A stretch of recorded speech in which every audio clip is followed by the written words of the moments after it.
बिस्मिल्लाहिर्रहमानिर्रहीम, अस्सलाम वालेकुम। आज सेकेंड ईयर की मैथ का हमारा लेक्चर नंबर 37 है। लास्ट लेक्चर में 2.1 और 2.2 हमने कंप्लीट कर ली थी और उसके बाद मैंने आपको ये बताया था कि 2.1 और 2.2 के अंदर बाय डेफिनेशन डिफरेंशिएशन आपने की थी, यानी डेरिवेटिव आपने फाइंड किया था बाय डेफिनेशन, जिसको हमने फर्स्ट प्रिंसिपल भी कहा था और हमने कहा था कि इसको एब इनिशियो मेथड भी कहा जाता है। फिर मैंने आपसे कहा था कि ये डेरिवेटिव का जो बाय डेफिनेशन मेथड है ये एक पुराना मेथड है, क्लासिकल मेथड है, इसमें बहुत ज़्यादा टाइम वेस्ट होता है। और जब साइंटिस्ट ने बार बार ये मेथड अप्लाई किया तो उन्होंने फिर इस मेथड से बचने के लिए कुछ रूल्स बनाए।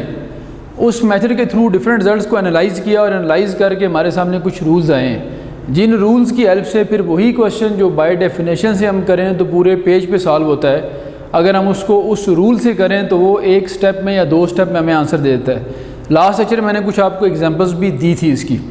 अब हम जो काम करने लगे हैं वो उन्हीं रूल्स की बेस पे होगा जो प्रिसाइज़ कर देंगे हमारे काम को।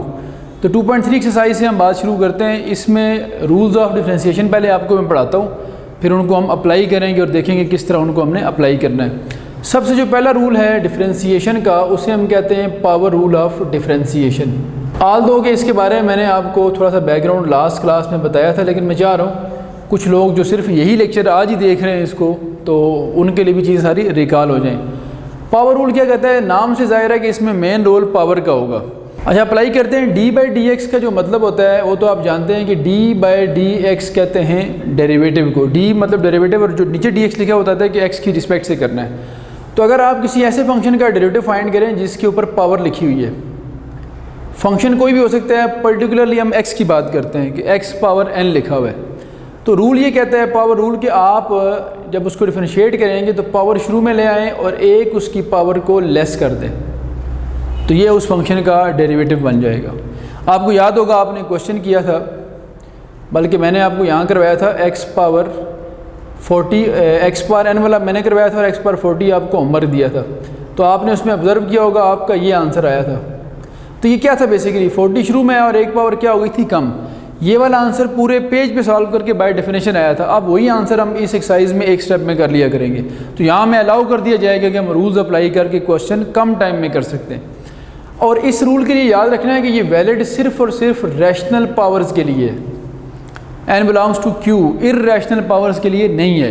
तो फेडरल बोर्ड के MCQs में ये पूछी जा सकती है बात कि power rule of differentiation is valid only for, आगे पावर्स के 4 ऑप्शन हों कि natural power, real power, integer power या कोई और नंबर आ जाए, तो आपने असल चूज़ किसको करना है? रैशनल को। किसी भी रैशनल पावर के लिए 1/2, 1/3, 3/4 नेगेटिव हो या पॉजिटिव हो, उसके लिए इसको यूज़ किया जा सकता है।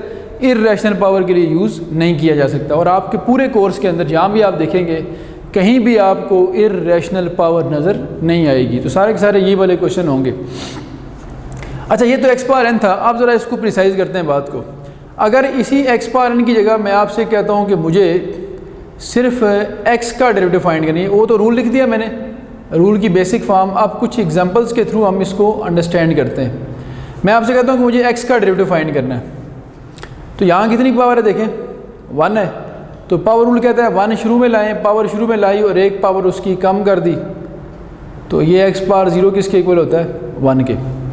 इसको यूँ भी कह सकते हैं, या आप ये कह लें कि x को साथ लिखें तो ये क्या बनता है? dx बाई dx, ये कट जाता है, आंसर कितना आता है? 1। तो इस तरह अंडरस्टैंड कर लें या उस तरह अंडरस्टैंड कर लें, एक ही बात है। असल चीज़ समझने वाली कौन सी है? इन दोनों बातों को अगर मैं इकट्ठा करूं तो असल बात समझने वाली ये है कि जब हम डेरिवेटिव फाइंड करते हैं x का तो ये 1 आता है। क्यों 1 आता है? क्योंकि x की रिस्पेक्ट से कर रहे हैं। तो जिस वेरिएबल में चेंज देख रहे होते हैं, अगर हम उसी की रिस्पेक्ट से देख रहे हो तो उसको कहते हैं पर यूनिट चेंज। यूनिट का मतलब 1। तो x का चेंज x की रिस्पेक्ट से कितना होगा? 1 होगा। y का चेंज y की रिस्पेक्ट से कितना होगा? 1 होगा। थीटा का चेंज थीटा की रिस्पेक्ट से कितना होगा? 1। तो जिस वेरिएबल की रिस्पेक्ट से कर रहे हो उसको किसी का डेरिवेटिव किसके इक्वल हुआ करेगा? 1 के इक्वल हुआ करेगा। यहाँ तक क्लियर होगी बात आपको? आगे चलते हैं जी। इसको मैं एग्जांपल 1 कहता हूँ कि मैंने पहली एग्जांपल आपको दी है, ये सारी बात इसी को प्रिसाइज़ करके। अब अगर मैं आपसे कहता हूँ कि मुझे डेरिवेटिव फाइंड करना है 2x का, तो डेरिवेटिव याद रखें एक लीनियर ऑपरेटर है। लीनियर ऑपरेटर वो होता है जो कांस्टेंट को बाहर कर देता है। जैसे फर्स्ट ईयर में 6.11 कुछ लोगों ने पढ़ी सब ने होती है, लेकिन कुछ लोगों को याद होगी जिसमें समेशन वाला काम था। तो आपको याद होगा समेशन जब हम लिखते थे 3k² या 3k वगैरह, तो 3 को हम बाहर लिख के समेशन सिर्फ k पे अप्लाई किया करते थे। तो समेशन भी एक लीनियर ऑपरेटर है बेसिकली, और एक कांस्टेंट को बाहर लिख देता है। इसके साथ साथ आप ये भी जानते हैं कि अगर 3k² प्लस लेट से 2k लिखा होता था तो आप इन दोनों पे समेशन अलग अलग करके दरमियान में सम कर लिया करते थे। इसी तरह डिफरेंस के लिए भी अलग अलग करते थे। तो जो ऑपरेटर सम या डिफरेंस को सेपरेट कर दे और कांस्टेंट्स को बाहर लिख दे उसे लीनियर ऑपरेटर कहते हैं। तो जो d/dx है ये एक लीनियर ऑपरेटर है। ये आपको डिस्ट्रीब्यूट कर देता है सम डिफरेंस को भी और कांस्टेंट को बाहर लिख देता है। तो 2 बाहर चला जाएगा तो डेरिवेटिव का ऑपरेटर जो d/dx है ये सिर्फ और सिर्फ x पे ऑपरेट होगा। अभी आपने देखा x का डेरिवेटिव क्या होता है 1, तो x का 1 हो गया तो 2 × 1 अल्टीमेट आंसर कितना आया 2। तो अब आप सिंपल वर्डिंग में याद रखें कि अगर x का डेरिवेटिव 1 है तो 2x का डेरिवेटिव कितना है 2 है, तो 3x का क्या होगा 3, 4x का 4, 5x का 5। ये होगी क्लियर बात आप लोगों को। आगे चलते हैं अब। फिर सम टाइम ये होता है कि आपके पास डेरिवेटिव आपने फाइंड करना होता है। लेट से दो फंक्शंस का सम लिख देता हूँ मैं आप लोगों के सामने। मैं कहता हूँ x³ और इसमें प्लस करें या माइनस करें, आप कोई कांस्टेंट कर लेते हैं 5 कर लेते हैं। तो अभी मैंने बताया कि डेरिवेटिव का जो ऑपरेटर है ये लीनियर ऑपरेटर है। लीनियर का मतलब क्या है कि सम और प्रोडक्ट पे अलग अलग डिस्ट्रीब्यूट हो जाएगा। सम और डिफरेंस पे, सॉरी प्रोडक्ट पे नहीं, सम और डिफरेंस को ये अलग अलग क्या करता है डिस्ट्रीब्यूट। तो ये d/dx ये ऑपरेटर है। जिस तरह देखें ना ये एक ऑपरेटर है स्क्वायर रूट का। तो स्क्वायर रूट कभी भी आप याद रखें कि सम या डिफरेंस को अलग नहीं कर सकता। ये नहीं हो सकता कि मैंने 9 और 16 का स्क्वायर रूट फाइंड करना है तो मैं यूँ कर लूँ इसको, ठीक है। ये नॉट इक्वल लिखना है, यानी इसके क्यों इक्वल नहीं है कि डिस्ट्रीब्यूटिव प्रॉपर्टी है ही नहीं इसके अंदर। इसका मतलब square root operator linear operator नहीं है। अच्छा अब देखें, एक आ गई बारी x³ के ऊपर अप्लाई करते हैं, फिर प्लस माइनस d/dx किस पे अप्लाई करते हैं 5 पे। तो x³ का हो जाएगा 3x²। पावर रूल ये कहता है पावर शुरू में लाएं और एक पावर कम कर दें। ये लिखा है आपने, पावर शुरू में लाई और एक पावर क्या कर दी कम। 5 एक कांस्टेंट है। आपने एग्जांपल भी कुछ लोगों ने मुझसे पूछी थी, एग्जांपल देखी होगी आप लोगों ने कि 2.1 या 2 से पहले एग्जांपल लिखी हुई है जिसमें कांस्टेंट का डेरिवेटिव 0 लिखा हुआ है और प्रूव किया हुआ है आप लोगों ने। अब ये सुने कि 0 क्यों होता है। डेरिवेटिव बताता है रेट ऑफ चेंज। कांस्टेंट ना खुद चेंज होता है ना किसी की रिस्पेक्ट से होता है। तो 5 एक कांस्टेंट है। कांस्टेंट में हमेशा रेट ऑफ चेंज क्या होता है 0। उसको कांस्टेंट कहते हैं इसलिए हैं कि इट हैज़ नो चेंज। सो जब भी किसी कांस्टेंट के ऊपर डेरिवेटिव अप्लाई होगा तो आंसर क्या आएगा 0। तो ये होगी आपके पास सम ये डिफरेंस की एक एग्जांपल। आखिरी एग्जांपल मैं करता हूँ और उसके बाद मैं बात को वाइंड अप करता हूँ, ठीक है। आखिरी एग्जांपल जो है वो असल में पावर रूल की एग्जैक्ट थीम है। मैं आपसे अगर कहता हूँ कि मुझे डेरिवेटिव फाइंड करना है d/dx ऑफ 2x + 3 पावर 5, मुझे इसका डेरिवेटिव फाइंड करना है। अच्छा अब आप देखिए कि आपने तो पढ़ा था जो पावर रूल है वो सिर्फ x के लिए है। तो मैंने आपसे कहा था x सिर्फ आपको समझाने के लिए लिख रहा हूँ मैं। असल में यहाँ x की जगह कोई भी फंक्शन हो सकता है। तो यहाँ वो फंक्शन क्या हो गया 2x + 3, ये पूरा एक फंक्शन है। इसके ऊपर कितनी बार है 5। तो पावर रूल ये कहता है कि पावर शुरू में लाएं और एक पावर क्या कर दें कम। अब यहाँ देखिएगा क्या होना है, पावर शुरू में लाएं तो कितनी पावर है 5 शुरू में आ गई, 2x + 3 की एक पावर हो गई कम और कम होकर कितनी रह गई 4।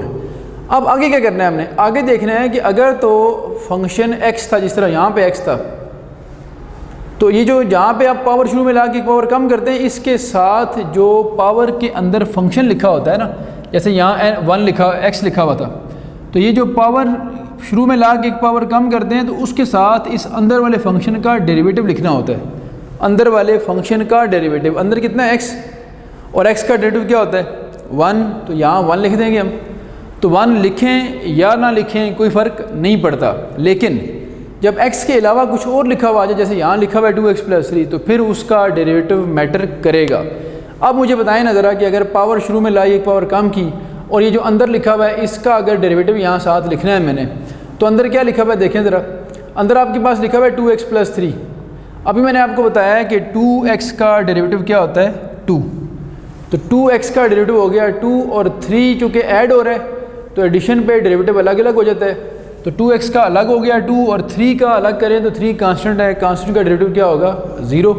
तो आप देखिए आंसर कितना बन गया 2 × 5 कितना हो गया 10, 10 × 2x + 3 पावर 4। तो ये जो मैंने एग्जांपल अभी आपको दी है ये मैंने ख़ुद ऐसी एग्जांपल दी है कि जिसका आपको प्रूफ वैसे भी मिल जाए। कहाँ से मिलेगा प्रूफ इसका आपको कि ये इसका आंसर आता है? आप लोग ये करें कि एक्सरसाइज 2.2 जो है इसका मैंने आपको क्वेश्चन नंबर 1 का सेकंड पार्ट कराया था। अगर आपके सामने बुक पड़ी होगी एक्सरसाइज 2.2 क्वेश्चन नंबर 1 उसका एक ही क्वेश्चन है और 5 उसके पार्ट्स हैं, जिनमें से मैंने 2 आपको लास्ट लेक्चर में करवाए थे अगर आपको याद हो। तो जो सेकंड पार्ट मैंने लास्ट लेक्चर में करवाया था वो ये था इस तरह का, देखने क्या है इसी तरह का उसमें आंसर आया या नहीं आया। तो ये जो मैंने अभी आपको सारी कहानी समझाई है ये पावर रूल को अभी हम एक्सप्लेन कर रहे हैं। सिर्फ मैंने छोटी सी एग्जांपल कोड की पावर रूल की कि पावर रूल किस तरह वर्क करता है। उसके बाद फिर मैंने आप लोगों के सामने एक्सप्लेन किया इसको कि कैसे ये हर एक पे होगा, x का 2x का सम का डिफरेंस का, फिर अगर किसी और फंक्शन की पावर तो कैसे करना है। इन सारी बातों के बाद अब हम पावर रूल की एक जनरलाइज फॉर्म लिखते हैं। तो मैं लिखता हूँ आप लोगों के सामने जनरल फॉर्म इसको कह सकते हैं या आप ये कह लें कि ये एडवांस फॉर्म है पावर रूल की। तो जनरल फॉर्म क्या होती है कि जब आप डेरिवेटिव फाइंड करेंगे d/dx और x तो एक पर्टिकुलर केस है ना, पर्टिकुलरली x, हर बार x तो नहीं होगा। तो मैं कहता हूँ कोई भी फंक्शन है जिसको हम u का नाम देते हैं कि u एक फंक्शन, इस तरह यहाँ पे u ये वाला है। तो इस u की अगर कोई पावर हो और पावर के ऊपर रिस्ट्रिक्शन क्या है कि वो पावर रैशनल हो, इसके अलावा ना हो, तो फिर पावर रूल क्या कहता है कि पावर शुरू में लाएं, u की एक पावर कम कर दें, जिस तरह ये कम की थी एक, और मज़ीद जो डेरिवेटिव होगा वो पावर के अंदर u लिखा हुआ है, मज़ीद u का डेरिवेटिव लिखना है। तो u प्राइम का मतलब क्या है यहाँ पे? u प्राइम का मतलब है u का डेरिवेटिव x की रिस्पेक्ट से। तो इसकी एग्जांपल ये ऊपर लिखी हुई है 5, ये n की जगह u ये है और ये u का डेरिवेटिव है 2x का 2, 3 का 0। तो लें जी पावर रूल की असल में फॉर्म, ये जो रूल है ये फॉर्म असल फॉर्म पावर रूल की बनती है और ये उसका एक स्पेशल केस था। अब आपको पावर रूल समझ आ गया होगा। और ये जो मैंने ये डिस्कशन की है ये समझ लें कि ये पूरी इस चैप्टर की बेस मैंने आपको बता दी है। ये बातें अगर आपको समझ आ गई हैं तो उम्मीद है कि आगे आपको कहीं इशू अब इंशाअल्लाह नहीं होगा। और आगे चलते हैं, अब हम लिखते हैं दूसरा रूल। ये तो पहला रूल था पावर रूल और इसको पहले मैंने सिंपल केस करके एंड में आके इसकी प्रॉपर फॉर्म आप लोगों के सामने लिखी है। अब सेकंड रूल हमारे पास होता है प्रोडक्ट रूल। अब ये नाम से ज़ाहिर है प्रोडक्ट रूल, इसमें 2 फंक्शंस का लिखा होगा प्रोडक्ट और उसके ऊपर आपने डेरिवेटिव ऑपरेट करना होगा। तो ये यूँ लिखता हूँ d/dx, तो आप जानते हैं किसको शो करता है? d/dx शो करता है डेरिवेटिव को। और अगर प्रोडक्ट के ऊपर लगाना है, जिस तरह मैंने यहाँ कहा था d/dx किसका? इसका। यहाँ लिखा d/dx इसका। अब हम d/dx लिखते हैं किसका? किसी भी तरह की 2 फंक्शंस की अगर हमारे पास आ जाए प्रोडक्ट, u और v 2 फंक्शंस हैं। हो सकता है एक फंक्शन 2x + 3 हो, एक फंक्शन ax + b हो, एक फंक्शन x³ हो, इस तरह। तो कोई भी 2 फंक्शंस अगर आ जाएं उनके प्रोडक्ट के ऊपर आपने डेरिवेटिव अप्लाई करना हो तो रूल ये कहता है कि first function as it is लिखें और डेरिवेटिव फाइंड करें सेकंड का। सेकंड कौन सा है? v। फिर second function as it is लिखें और डेरिवेटिव फाइंड करें पहले वाले का। तो मैंने अभी कहा है कि du/dx को u प्राइम भी लिख सकते हैं। तो इस वजह से आप u × v prime, v dash और v × u प्राइम भी लिख सकते हैं। तो ये मतलब u as it is v का derivative, v as it is u का डेरिवेटिव। ले जी ये हमारे पास था प्रोडक्ट रूल ऑफ डिफ्रेंसीशन। इसकी एग्जांपल आपको एक्सरसाइज के अंदर मिल जाएगी, वो मैं वहाँ करवा दूंगा। तीसरा रूल लिखता हूँ आप लोगों के सामने, जिसे हम कोशेंट रूल कहते हैं। तो 3 ही रूल हैं, पावर, प्रोडक्ट और कोशेंट। तो प्रोडक्ट और कोशेंट तो हो गए प्रोडक्ट और डिवीजन वाले खाते में। अब जो 2 चीज़ें सम और डिफरेंस, उसका मैंने आपको बताया कि उसके लिए रूल कोई नहीं है, वो उस पर वैसे ही अलग अलग हो जाया करेगा। तो प्रोडक्ट के लिए रूल है, इसमें अलग नहीं करना, इसमें प्रॉपर मैकेनिज़्म है। और एक हमारे पास होगा कोशेंट रूल जो भी हम पढ़ने लगे हैं। तो कोशेंट रूल पढ़ने के बाद फिर आप इस काबिल हो जाएंगे कि फिर हम एक्सरसाइज 2.3 जो है वो प्रॉपर स्टार्ट कर सकें। तो मैं लिखता हूँ कोशेंट रूल ऑफ डिफ्रेंसीशन, ये तीसरा रूल होगा यहाँ पे। और ये 3 रूल्स अगर आप पढ़ लें तो समझ लें कि चैप्टर का जो रिमेनिंग पोर्शन है वो सारा इन्हीं के ऊपर है। तो मैं लिखता हूँ क्यू, यहाँ पे आ जाएगा कोशेंट रूल। अब देखिए कोशेंट रूल नाम से ज़ाहिर है कि 2 फंक्शन का कोशेंट लिखा हुआ होगा। तो d by D X derivative के लिए हो गया, डेरिवेटिव का ऑपरेटर, और u डिवाइडेड बाय v। यहाँ था u इंटू वी, ये देखें प्रोडक्ट, और वहाँ u और v क्या है, कोशेंट। तो किस तरह से वर्क करेगा देखें, ये वर्क करना है कि नीचे वाले का स्क्वायर होगा v स्क्वायर, फिर ये एज इट इज़ ऊपर वाले का डेरिवेटिव, फिर ऊपर वाला एज इट इज़ और नीचे वाले का derivative.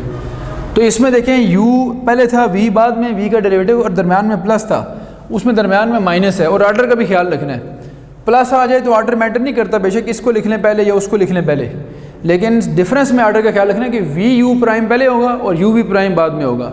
v as it is u का derivative, u as it is v का डेरिवेटिव, नीचे v स्क्वायर आ जाएगा। और ये उस वक्त वैलिड है जब v ज़ीरो ना हो। तो v ऐसा फंक्शन होना चाहिए जो ज़ीरो ना बनता हो कभी भी, क्योंकि v ज़ीरो हो गया तो ये अनडिफाइंड हो जाएगा। लें जी, अल्हम्दुलिल्लाह तीनों रूल मैंने आपको बता दिए, पावर, प्रोडक्ट, कोशेंट। अब हम चलते हैं एक्सरसाइज की तरफ और एक्सरसाइज का स्टार्ट प्रॉपर करते हैं। तो एक्सरसाइज का अगर आप पहला क्वेश्चन देखें तो पहले ऊपर एक वर्डिंग पढ़ लें। 2.3 की वर्डिंग क्या लिखी है, ये कहीं नहीं लिखा होगा कि बाय डेफिनेशन करें, बाय फर्स्ट प्रिंसिपल से करें, या लिखा हो बाय एब्रेशिव मेथड। सिर्फ और सिर्फ क्या लिखा हुआ है कि डेरिवेटिव फाइंड करें आप लोग। तो मैं एक क्वेश्चन लिखता हूँ, उसकी वर्डिंग भी लिखता हूँ, फिर इसको हम प्रॉपर स्टार्ट करते हैं। तो यहाँ से हम बात अपनी शुरू करेंगे। अच्छा जी, अब मैंने 2.6 साइज़ का स्टार्ट प्रॉपर कर दिया। क्वेश्चन नंबर 1 है इसका, और हमें कहा गया differentiate with respect to X. तो देख लें कहीं नहीं लिखा हुआ कि बाय डेफिनेशन करना है या बाय फर्स्ट प्रिंसिपल करना है। इसका मतलब यहाँ उसने आपको ओपन चॉइस दे दी, और अब हम यूज़ करेंगे यहाँ रूल्स ऑफ डिफरेंशिएशन। तो पहली बात देखें, ये 3 लिखी हैं टर्म्स, x4, 2x³ और x², और दरम्यान में प्लस है। तो इन सारों का डेरिवेटिव फाइंड करना है। तो पहले इसकी डिपेंडेंस शो करने के लिए मैंने कहा था जितने भी आपके कोर्स में फंक्शन x के लिखे होंगे उन फंक्शंस को आप y के इक्वल लेट कर सकते हैं। तो आप लिखें लेट y भी द गिवन फंक्शन, और अब आप जब इसका डेरिवेटिव फाइंड करेंगे तो लिखेंगे बाय डिफरेंशिएटिंग। ये बताना पड़ता है कि किस की रिस्पेक्ट से कर रहे हैं, by differentiating with respect to x। So क्या बनेंगे देखें, तो y का हो जाएगा dy बाय डी एक्स, और डेरिवेटिव मैंने आपसे कहा है कि एक लीनियर ऑपरेटर है, ये तीनों पे अलग अलग हो जाएगा, x4, 2x³ और x²। तो इस पूरे फंक्शन के ऊपर derivative D by D x apply हुआ है। और अभी मैंने आपको कहा कि ये एक लीनियर ऑपरेटर है, सम या डिफरेंस को क्या कर देगा, अलग अलग। तो अलग अलग करें तो क्या बनेगा देखें, D by D x of x4 ये हो जाएगा अलग, 2 कांस्टेंट है, x³ से बाहर चला जाएगा 2, ये आ जाएगा d by D x of x³, और फिर आ जाएगा d by D x of x²। तो तीनों पे हो गया सेपरेट, सम हो या डिफरेंस, और कांस्टेंट को हमने y लिख दिए। अब आप देख सकते हैं कि तीनों के ऊपर पावर रूल अप्लाई हो रहा है। पावर रूल ये था ना कि पावर शुरू में लाएं और एक पावर क्या कर दें, कम। तो x4 के लिए क्या होगा बोलें ज़रा, तो x4 के लिए होगा 4x³, पावर शुरू में आई और एक पावर क्या होगी, कम। इधर देखें 2 था, x³ का क्या होगा 3x², पावर शुरू में एक पावर कम। x² का क्या होगा 2 शुरू में और एक पावर कम करें तो 1। तो ये सारा सिंप्लीफाई करें तो 4x³, 6x² और 2x। तो आप देख सकते हैं कि एक स्टेप में हमने डेरिवेटिव अप्लाई किया और 2 स्टेप में हमें उसका आंसर मिल गया। तो ये था हमारा काम प्रीसाइज वर्जन में।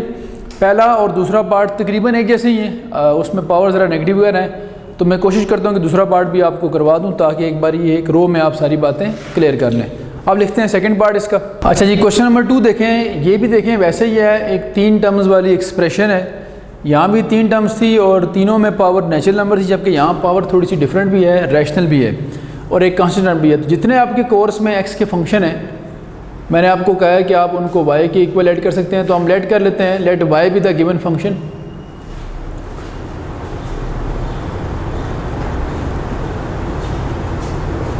ये आ गया आपके पास। अब आप लिखेंगे कि आपने डेरिवेटिव फाइंड करना है किसकी रिस्पेक्ट से। ये लाइन लिखना ज़रूरी होती है, by differentiating with respect to x। x की रिस्पेक्ट से आप क्या करेंगे, डिफरेंशिएट। सो क्या बनेगा, D Y by D X आ जाएगा, और इन तीनों पे अलग अलग करें तो क्या होना है, D by D x of x power -3, 2 बाहर निकाल दें, D by D x of x power -3/2। और मैंने आपसे कहा ना कि डेरिवेटिव एक लीनियर ऑपरेटर है, तीनों के ऊपर अलग अलग अप्लाई हो जाएगा। अगर सम या डिफरेंस हो तो सम या डिफरेंस पे हो जाता है, डिस्ट्रीब्यूट प्रोडक्ट और क्वेश्चन पे डिस्ट्रीब्यूट नहीं होता, उनके लिए प्रॉपर रूल बनाए गए हैं। अब देखने एक्स पावर -3, चूँकि पावर कोई भी हो, रैशनल पावर के लिए पावर रूल वैलिड होता है, -3 रैशनल नंबर है, तो -3 शुरू में आएगा, एक पावर कम कर दें इसकी, फिर ये -3/2 शुरू में आएगा, -3/2 शुरू में आएगा, और एक पावर कम करें तो -3/2 -1, और 3 एक कांस्टेंट है, कांस्टेंट का डेरिवेटिव क्या होता है, 0। तो देख लें ये इसका आंसर आ गया, और सिंप्लीफाई कर लेते हैं तो ये एक्स पावर -4 बनता है, ये 2 इस 2 से कैंसिल हो जाएगा, -3 एक्स पावर -5/2। बेशक आप पावर को नीचे ला के पॉसिबल करके लिख लें, यहाँ तक भी आपका आंसर एक्सेप्टेबल है। लेकिन जी ये हो गया हमारा क्वेश्चन 2। अभी तक हमने 2 क्वेश्चंस किए हैं, दोनों में पावर रूल की आपने एप्लीकेशन देखी है। अब हम करते हैं क्वेश्चन नंबर 3, और क्वेश्चन नंबर 3 जो आपका है, इसमें आपको जो क्वेश्चन मिलेगा वो क्वेश्चन रूल टाइप का क्वेश्चन है। इसमें लिखा हुआ होगा, देखें a + x over a - x, इस तरह का फंक्शन लिखा हुआ है। तो आप देख सकते हैं ये क्वोशंट है 2 फंक्शंस का, तो ये क्वोशंट रूल अभी भी लिखा है आपके सामने। u ओवर v कैटेगरी बन गई है, ऊपर पावर वाली कैटेगरी थी, यहाँ u ओवर v कैटेगरी। तो हमेशा क्या करते हैं, जो भी आपका गिवन फंक्शन होता है उसको हम लेट कर लेते हैं y के इक्वल, लेट y भी द गिवन फंक्शन। और कौन सा है जी, ये a + x over a - x। फिर हम लिखते होते हैं कि किसकी रिस्पेक्ट से डिफरेंशिएट करना है, by differentiating with respect to x। तो y का क्या बनेगा, सो y का बनेगा dy बाय dx। इधर आप लगाएंगे क्वोशंट रूल। अब देखिए क्वोशंट रूल क्या होता है, क्वोशंट रूल ये लिखा है आपके सामने, नीचे अगर 2 फंक्शन हो, नीचे वाले का स्क्वायर करना है, नीचे कौन से लिखा हुआ है, a - x, इसका करना है स्क्वायर, यानी a - x का स्क्वायर। फिर वही जो नीचे स्क्वायर किया है वो एज इट इज़ लिखना है। तो अगर ये v था, देखें ना कौन सी कैटेगरी, u और v। यहाँ मैं क्वोशंट रूल का रेफरेंस कोड कर देता हूँ कि u ओवर v अगर फंक्शन हो, इसका जो डेरिवेटिव होगा डी बाई डी एक्स, वो कैसे होगा, v का square, v as it is, u का derivative, u as it is, v का डेरिवेटिव। तो ये u और v था ना, तो v का स्क्वायर हो गया, फिर v एज इट इज़, यानी ये v हो गया एज इट इज़। तो अब डेरिवेटिव किसका होगा, a + x का। ये देखें d by D X derivative को शो करता है, किसका, a + x का। इस तरह ये d बाई डी एक्स था, ये d बाई डी एक्स था, ये d बाई डी एक्स था। तो देखें v एज इट इज़ और u का डेरिवेटिव, फिर माइनस फार्मूले का आएगा। अब u एज इट इज़ होगा, u का मतलब ऊपर वाला, और डेरिवेटिव होगा नीचे वाले का। नीचे कौन सा था, a - x। ये लें जी,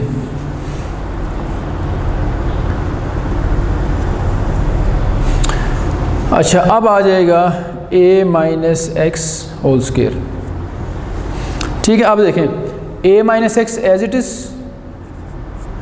इसमें a + x है ना, ऐड हो रहे हैं, 2 अगर ऐड हो रहे हैं तो डेरिवेटिव अलग अलग हो जाएगा। a कांस्टेंट है, कांस्टेंट का 0 हो जाएगा, और x का आप जानते हैं क्या होता है, 1, आज हमने पढ़ा है।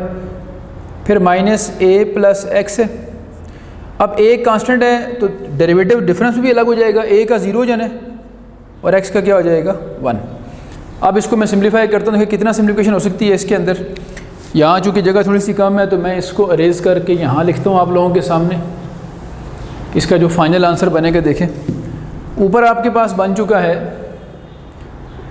सो dy by D x in final form is, ये पहले वाला a - x था जो 1 से मल्टीप्लाई होकर a - x ही रहेगा, ये वाला माइनस इस माइनस को प्लस कर देगा, और डिवाइडेड बाय a - x का स्क्वायर। अब ऊपर देखें ना, x से क्या हो रहा है, कैंसिल, a + a कितना हो जाएगा, 2a, और नीचे आ जाएगा a माइनस एक्स का होल स्क्वायर। ये हमारा फाइनल आंसर आ गया। तो आज आप लोगों ने अभी तक जो काम किया है 2 क्वेश्चन पावर रूल से और 1 क्वेश्चन हो गया क्वोशंट रूल से। अब मैं एक आध क्वेश्चन आपको करवाता हूँ जिसमें हमें जो प्रोडक्ट रूल है वो भी रिवाइज़ करने को मिल जाए, ताकि वो भी हमारा पोर्शन आसानी से आज कवर हो जाए। तो अब इसका अगर नेक्स्ट क्वेश्चन हम देखें जो इसके बाद है, तो इसके बाद वाला क्वेश्चन भी आप देखेंगे वो भी क्वोशंट फॉर्म में लिखा हुआ है। तो मैं चाह रहा हूँ कि अब 3 मैंने लगातार करवा दिए, 1 2 3 4th आपका होमवर्क है वो आप खुद करेंगे, और 5th जो है प्रोडक्ट रूल वाला वो मैं आपको करवाता हूँ। तो लिखते हैं उसको। नहीं जी, क्वेश्चन नंबर 5 लिखा मैंने, 4 आप पे छोड़ा है। 4 चूँकि क्वोशंट फॉर्म में था, 2x - 3 / 2x + 1 ऐसे कुछ लिखा हुआ है। इस तरह ये क्वोशंट है, 4 भी इसी तरह आपने करना है। तो 5th में देखें 2 फंक्शंस का लिखा हुआ है प्रोडक्ट। अब इसको जब डील करेंगे आप, तो इसको आप u × v रूल के साथ एसोसिएट करेंगे। तो मैं लिखता हूँ डेरिवेटिव का जो फार्मूला u × v रूल के लिए मैंने आज आपको पढ़ाया, जिसको हमने प्रोडक्ट रूल ऑफ डिफरेंशिएशन कहा था, वो क्या था? u as it is v derivative और v as it is u derivative. तो ये आज हमने पढ़ा है, इसे कहते हैं प्रोडक्ट रूल ऑफ डिफरेंशिएशन। अब ये u है और ये आपके पास कौन सा है? v। तो सोल्यूशन स्टार्ट करते हैं। ये जो भी फंक्शन लिखा हो उसको हमने y के इक्वल ऐड करना होता है, वो मैंने कर दिया। अब मैं लिखता हूँ by differentiating with respect to x। ये ज़रूर लिखना होता है कि किस वेरिएबल की रिस्पेक्ट से आप डिफरेंशिएट कर रहे हैं। तो क्या बनेगा? लेफ़्ट पे y लिखा हुआ है ना आपके पास, तो y का डेरिवेटिव क्या होता है? dy/dx। अगर u होता तो du/dx हो जाएगा। राइट साइड पे u × v 2 फंक्शन है, तो क्या होगा? हम रूल ये कहता है कि पहले u एज इट इज़ रखना है। u कौन सा? x - 5। u as it is d/dx यानी डेरिवेटिव किसका? 3 - x का। फिर 3 - x एज इट इज़, और डेरिवेटिव किसका होगा? पहले वाला क्या था? x - 5। ये वाला एज इट इज़ है, तो x - 5 एज इट इज़ हो गया। 3 - 0 2 डिफरेंस हैं, 2 नंबर्स का डिफरेंस है, इन पे डेरिवेटिव अलग अलग हो जाएगा। 3 पे हो जाएगा 0 और x का हो जाएगा 1। अब 3 - x एज इट इज़ है, x का हो जाएगा 1 और 5 का हो जाएगा 0, चूँकि यहाँ भी अलग अलग हो गया। ये माइनस यहाँ मल्टीप्लाई करें तो -x + 5, ये दोनों 1 से मल्टीप्लाई करें तो 3 - x, तो अल्टीमेट आंसर आया -2x + 8। ये हमारा आंसर आ गया। यहाँ एक चीज़ का और भी ख्याल रखना है कि जो डिफरेंशिएशन है उसमें सम टाइम हम सिम्प्लिफिकेशन को प्रायोरिटी देते हैं, और प्रायोरिटी देने का फ़ायदा ये होता है कि हमारे क्वेश्चन आसान हो जाते हैं। जैसे ये देखें, ये 2 जो लिखे हैं आपके सामने, ये 2 लीनियर फैक्टर हैं। अगर इनको मल्टीप्लाई कर लिया जाए तो एक क्वाड्रेटिक इक्वेशन बन जाएगी। तो आप अगर चाहते हैं कि आप ये रूल अप्लाई नहीं करना चाह रहे प्रोडक्ट रूल, तो आप इसको मल्टीप्लाई करके इस तरह की एक्सप्रेशन भी बना सकते हैं। तो वो इसका सेकंड मेथड है, उसको हम सिम्प्लिफिकेशन कहते हैं कि हमने उसको प्रायोरिटी भी रखी है। तो अब आप कैसे कह सकते हैं कि इसका सेकंड वे भी आपके पास है। फिर दोनों वैलिड ऑप्शंस हैं, जो मर्ज़ी यूज़ कर लें आप। सेकंड में ये था कि मैं बजाय इसके ऊपर ये लगाता प्रोडक्ट रूल, मैं पहले इसको मल्टीप्लाई कर देता हूँ। तो देखें क्या होगा, इनको मल्टीप्लाई करने से x - 5 और 3 - x को अगर मल्टीप्लाई किया जाए, तो मैं ज़रा शार्ट लिखता हूँ। पहले x को देखते हैं, x × x करें तो -x² -5 × -x करेंगे +5x होगा, और +3x 8x हो जाएगा। ये ज़रा मैंने शॉर्ट करके तरतीब से इसको लिख देता हूँ। ये बनती है वो क्वाड्रेटिक इक्वेशन जो इन 2 फैक्टर्स को मल्टीप्लाई करके बनती है। अब ये क्वेश्चन 1 जैसा क्वेश्चन बन गया। आप आज अपने पहला क्वेश्चन किया है, देखें 3 टर्म्स हैं और इन तीनों पे डेरिवेटिव क्या हो जाएगा? अलग अलग। तो ये देखें, अब अगर मैं कहता हूँ by differentiating with respect to x, तो जो dy/dx होगा वो इन तीनों पे मैं अलग अलग करूँ तो यूँ होना है d/dx ऑफ -x²। बेशक आप माइनस को बाहर लिख दें, चूँकि माइनस एक कांस्टेंट होता है, minus as a constant role play कर रहा है, तो उसको बाहर लिख देते हैं। x² पे अलग हो गया, 8 कांस्टेंट है, इसको अलग करें तो डेरिवेटिव x पे आ गया, और 15 पे भी अगर अलग करें तो ये 15 पे आ गया। अब x² का क्या होता है? 2x। एक पावर शुरू में ला के एक पावर कम कर दी, x का हो जाएगा 1, 8 × 1 15 का हो जाएगा। देखें कितना आंसर आया, -2x + 8। वही सेम आंसर आया जो पहले आया था। तो वो भी एक मेथड है, ये भी है। इसमें सिर्फ हमने लगाना है प्रोडक्ट रूल, और इसमें मैंने थोड़ा सिम्प्लीफाई करके कर दिया। ये जो मेथड आपको आसान लगे वो आपने यूज़ करना है। पेपर में सिर्फ आप याद रखें कि जो सिम्प्लिफिकेशन होती है वो आपके लिए ज़्यादा बेहतर होती है। तो मैं आपको सजेस्ट करता हूँ कि आप ये वाला मेथड पेपर में यूज़ करें। ये करवाने का पर्पज़ ये था ताकि आपको प्रोडक्ट रूल समझाया जा सके। तो आज आपने पावर रूल, कोशेंट रूल और प्रोडक्ट रूल तीनों का एक एक क्वेश्चन कर लिया है, बल्कि पावर रूल के 2 किए हैं और एक ये भी हमने अल्टीमेटली पावर में कन्वर्ट करके किया है। तो तीनों रूल्स मैंने कोशिश किया कि आज आपको पढ़ा के एक दो क्वेश्चन करके उसकी एग्जांपल्स भी समझा दी जाएं। अब नेक्स्ट क्लास में कम से कम इस काबिल हम हैं कि हम इसके बाकी क्वेश्चंस कर सकें। तो आज तक के लिए इतना काफ़ी है। और नेक्स्ट क्लास से पहले बेटा आप लोगों ने जो लोग सुन रहे हैं मेरी बात, आप लोगों ने इस लेक्चर को ख़ास तौर पे देखना है। कोशिश करें ये लेक्चर 1 बार 2 बार 2-3 बार देख लें ताकि सही तरह आपकी बेस बन जाए। चैप्टर 2 की सारी जो बेसिक्स हैं वो मैंने आज आपको बता दी, समझ लें। अब इसके बाद अगर ये बेसिक्स क्लियर हैं तो इंशाल्लाह कहीं आपको कोई इशू नहीं होना इस पूरे चैप्टर में। तो आज की बात यहाँ ख़त्म करते हैं और आज तक के लिए इतना काफ़ी है। नेक्स्ट क्लास इंशाल्लाह हम इससे ऑनवर्ड करेंगे। अल्लाह हाफ़िज़।